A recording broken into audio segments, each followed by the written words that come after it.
Ahmet'im, Diyarbakır'ım, Hezal'ım. Ziyarete kötü niyetle yaklaşanı ziyaret çarpar ya.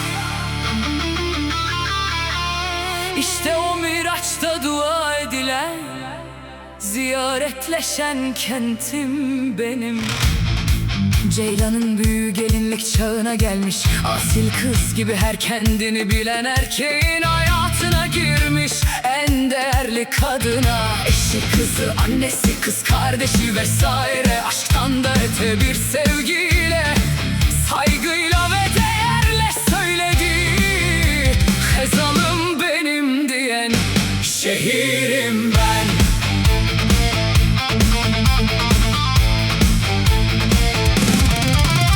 Beni yaratan tek sahibim Allah'tır deyip, kim olursan ol 20 yıl bende kalman yeter. Dilin, ırkın ne olursa olsun, yeter ki insan gibi insan ol diyen Diyarbakır'ım benim.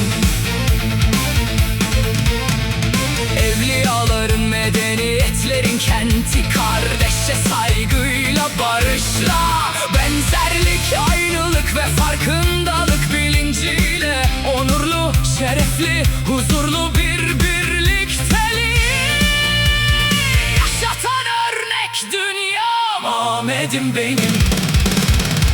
İyi günün kötü gününü önemseyip kaymak peşinde olanlara yol veren, onlara bu toprakta oturma izni tanımayıp sadece memleketten değil ülkeden sürgün ettiren, onlar bilmez biz biliriz Diyarbakır'ım benim. Aslı beğenmeyip fakirlikten korkan, Fırat'ı Dicle'yi görmeden deniz diye övünen, sosyete pazarında meze olanlardan kurtulduğunda varlığını gösteren, ya Allah dedirten peygamberler memleketi, o yüzden bu diyar diyar yar benim.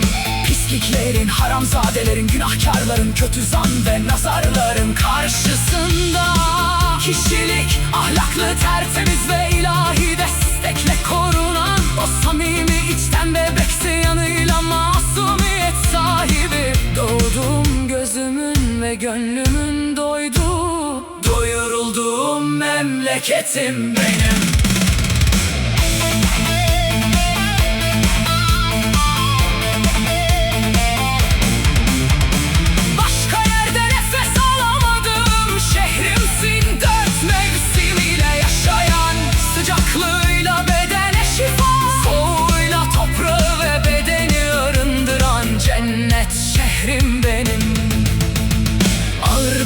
Güzel bir kız gibi, alnı açık, başı dik, surlarındaki asaletiyle her yerin kıskandı.